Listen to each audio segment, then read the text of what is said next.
It was a car crash early. That's what I was told. They said it was a loss in the car crash. I prayed about it. That's all we can really do at this moment, y'all. Pray about it. Cause when we were voicing our opinion loud, when we were screaming from the top of our lungs, didn't nobody want to listen. Now everybody getting sick. Winter time rolling around. I seen it so many times. That's some of the privileges of being born in the ghetto. You know what it means to use a Coca-Cola machine for a blanket. And you see people throw black magic. And you born in the ghetto, you born in black magic. All the little whistling bees all over the place. Um, Candles everywhere burning. Incense, so much incense you can't breathe. You can't see in front of you. Yeah, you born in it. They do all this shit. I used to find remains. Let me Hey, that ain't funny or nothing. I'm just saying. I used to walk up on some stuff, bro.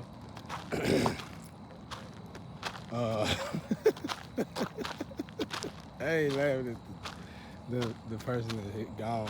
I'm laughing at my ancestors grab my ass. You know what I'm saying? Like, be quiet, bro. Every experience ain't meant to be shared, bro. Some of it solely between me and God. So God way of proving, hey man, I'm right here, bro. You ain't on your own, you ain't by yourself. You know, you always got big dog. They say what they say God is backwards. Dog, right? I'm your dog. Just like that. That's why it's good to have a good relationship with God. You can get through anything, y'all. But my issue is why you keep throwing the shit on me. If you know we can tolerate it, you know we gonna tolerate it. You know we gonna lift that crap up with one hand and throw it back onto your back and crush you and your whole foundation. Why even bother to keep throwing? You lost, ain't you? That's called a cycle. See, when you did it, no matter how wealthy or how poor or how popular you are, when you did that to that particular energy, God left you stuck in that energy. So you always come back around to that energy. Rather, when you thought you hurt that energy, rather you gave that energy drugs, or rather you took that energy love. You thought you hurt that energy. So you had a particular cycle you had to go in. So, okay, what happened is this. This is what happened. What happened is God made sure your record scratched right there and there. So you've been on skip. Your shit been skipping. Repeat. You've been going back over same shit over and over. Over and over. You over the same thing over and over. Over and over. You ain't all somebody gotta do is take you off the pen and rub some alcohol on the back of you, and you'll maybe keep going. But you burned so many bridges on your way up there to that scratch part of the record. Nobody wanna touch you, look at you, say your name in a good way or a bad way. About like me. But see, mine wasn't self-inflicted though. Most of y'all self-inflicted. And most of the time, it's the self-inflicted people that's always trying to put it on those who can stand up for their own, can hold their own, male or female. And they excuses first gonna be the sexual, it's gonna be the temptation of man. That's gonna be the first, it ain't gonna be the three of them. It's gonna be sex, money, or drugs. All right, they're gonna take them three. Satan gonna throw them three up there on the top of the board at the first half of the game. He gonna throw them three up there. Boom, beat this. And you gonna fail them bitches miserably, really. But you gonna fail them so much so you gonna have to go on to the next level. And then you ain't even, by this time, you a straight up karmic. All you really truly waiting on is death and to repeat this shit back over again so you can get it right next time.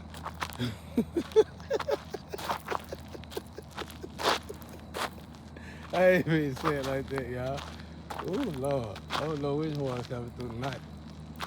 And jokers, I hope they don't come through. Lord knows. I gotta keep my energy preserved for Joker. But then I'm like,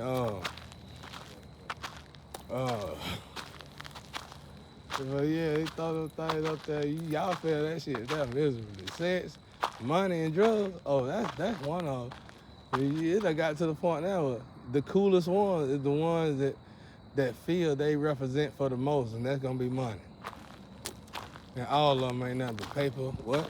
Ladies and gentlemen, hey, you know what? You know, that's all that is right there. And they gonna take out, it's like 8 billion, let's say it's 8 billion people in the world. They gonna take out 5 billion by themselves.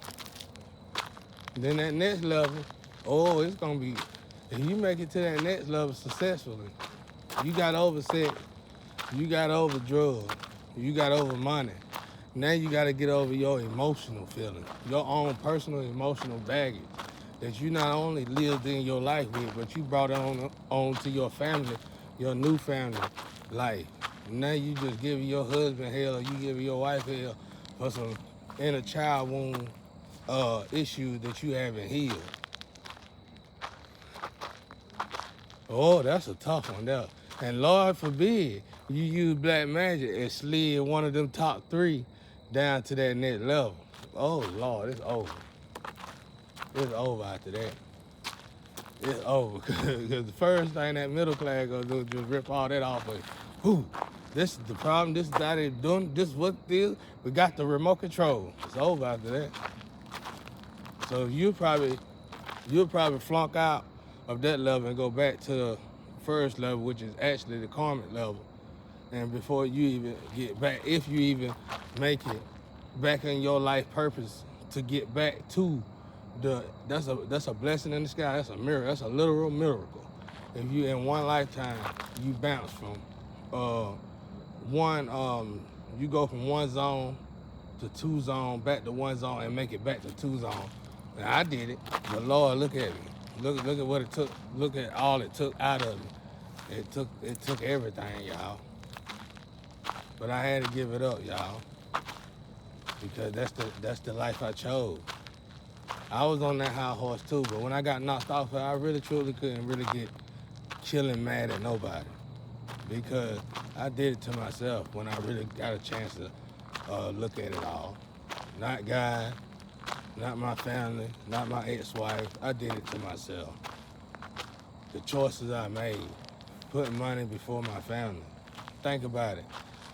First and foremost, how is it even possible for $15 an hour servant, slave worker pretty much in a plantation job in these modern times, be able to create not one business, but 4 businesses, and working on a 5, and still kept his family food on the table.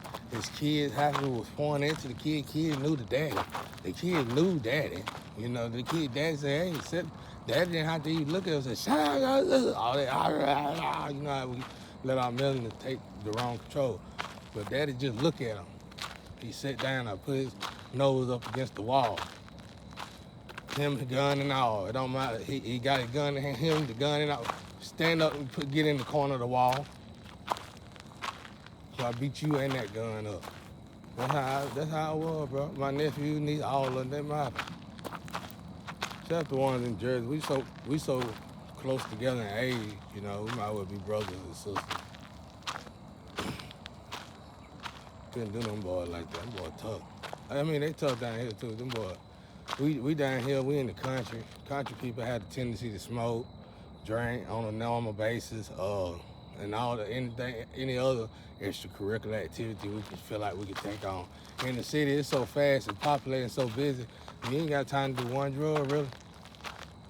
I quit some of the hardest drugs going to New York City. When I got in New York, when I got off the plane in New York and I seen how fast they were moving and how quick they could take your wallet from you and you not knowing. Oh, I left them drugs there on the airplane. Somebody else had fun with that drug. I left them drugs. And I prayed God hard. I said, I'm gonna crash like no other. I'm gonna waste everybody's time. I spent all this money. And by the grace of God, I don't know if it was because of going up in the air and coming down or what, but I didn't have no Side effect, no withdrawal. I said, thank God. And even my girl that was with me, she was like, man, you ain't crashing. I said, for some reason, I feel all right, you know. Just had to take a couple Advil. Quit one of the hardest drugs. I quit pills. Just taking a vacation to New York City. Ain't that something? You see how God worked? And I had gave up on taking pills. I was finna go ahead and turn it to the regular average pill head Joe. I already had all my plugged in. All I had to do was pay this for this, and get it every week. Got all my date, time scheduled up. And then I took that vacation. Just quit. Right there off the plane. I mean, I done had moments where I was crying to God. I couldn't get off there. I hate when something hold me down. But I'm just experimenting, ladies and gentlemen, so I can teach the world how to better themselves and how to not let nothing stop them. But them pills, boy, I thought they had me in a chokehold there for a while now.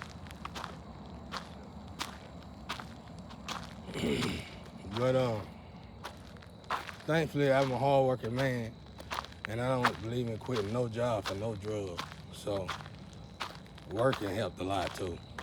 Helped me quit, you know. I'd rather keep my job than have to do drugs and not have a job. I'd rather just have a job and not have drugs, obviously. That's God telling me it's time to change. That's God obviously saying, okay, now you to the point where you got to make the decision on whether or not you want to take food out of your family mouth for your own personal habit, your egotistical ways. That's how God broke me, ladies and gentlemen. And the reason why, honestly, I would have preferred to be clean. Because like I said, my grandpa said I was going to be a doctor. Not now, knowing what I know now, I probably would have been a doctor. But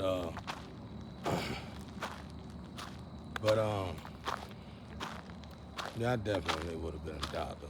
But I love to help. I just love to help people, bro. And I learned how to help people through helping my enemies. Not because I wanted to, but because no matter how much I elevated, I didn't know I was in a container to keep me from elevating. You get what I'm saying? So this whole time, over 20 years probably, I've been living in the status of a millionaire or a wealthy person, but being treated like scumbag. So what I'm trying to say is that when you've been down this low for this long, you gotta pick out the good amongst all the bad. And the good that you get is part of the bad, but that's the best part of the bad. You get what I'm saying? That's what's sad about it. So basically, for me, I call it hope. Okay, hope. You know. So I'm gonna help you up. Just remember this. Them the ones I do remind. Them the ones I do say, I told you so. Not only did I tell you so, I might have to go a little harder on you. This the hood, because see, they kept me in this hood, but I kept elevating. So it was almost like, let's say I bought this little piece of land right here. In 6 months at the new job that I just got, I've been started working on a house for this land right here. And I had to do that in front of slum dogs, basically. So even if they wasn't robbing you, they still was giving you hell. And that's what I'm here to do, teach us how to respect one another, no matter where we live and where we at. Learn to respect ourselves. That ratchet stuff, that's just misplaced melanin. That's just misplaced melanin, y'all. I mean, I ain't know to keep from going into all that detail over the top stuff. That's just misplaced melanin. Why everybody else ain't acting like that? They do, but to an extent, you can almost break it down like the color tone through melanin. Wow, that was deep, wasn't it? And I noticed that everybody who done balanced out themselves that are African American or black descent or whatever, melanated individual, they use their melanin quite well. You could be up in their face, rah, rah, rah, bite your face off. And they gonna look at you like, okay, but why would you want to even bite my face off? Is you all right? I understand we're gonna get fighting. You said you gonna bite my face off, but this is a boxing match. It's not a biting the face off match. You know? Nothing with my boy. I ain't throwing hits to my boy. That's my brother.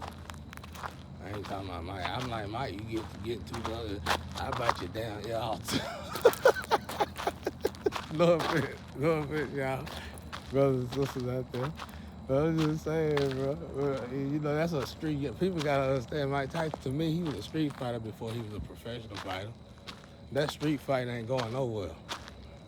Any martial arts you learn is all gonna combine into one.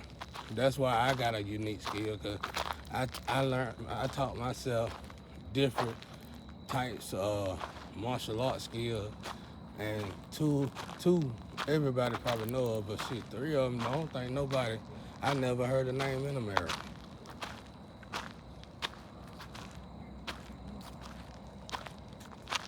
It was like some of that hidden stuff like Batman had on that movie where he went out and trained for like a year in Iceland. It was like some stuff like that, bro. I couldn't remember none of it though, but I feel good to talk about it. It was so detailed. It just let me know you just ain't gotta let go of nobody. They say, yeah, hit me back. You can hold on to them, boy, if you got to, and you can really ride them, bro. You can hold on to them now. You can ride, you ain't gotta take your hands off of them, y'all. That's like, before you know it, you done got the 25 hit combo on. He still sitting there. No bloody eyes black. He's talking the same old note. On repeat, stuck in a cycle ass. That's why you say it's a waste of flesh. Some things a waste of words. Most things is, y'all. What we need to do and what we're supposed to do and what we must do is what keep us from moving forward, because we refuse to do it. No matter how much, just remember what that's why I keep throwing it in y'all head. No matter how much money, because some of y'all, I done seen go from poor to rich, and I haven't seen you change at all. But some of y'all done changed well. But some of y'all, I done seen y'all go from poor to rich and ain't changed at all. And that's the reason you keep going up and down, up and down, up and down, up and down, up and down. You in that space where Mike said he didn't want to be at. You know what I mean? But anyway, y'all, I'm just venting. I figured I'd just say something to my people out there. Let y'all know I'm still here. Anyway, peace and love out there.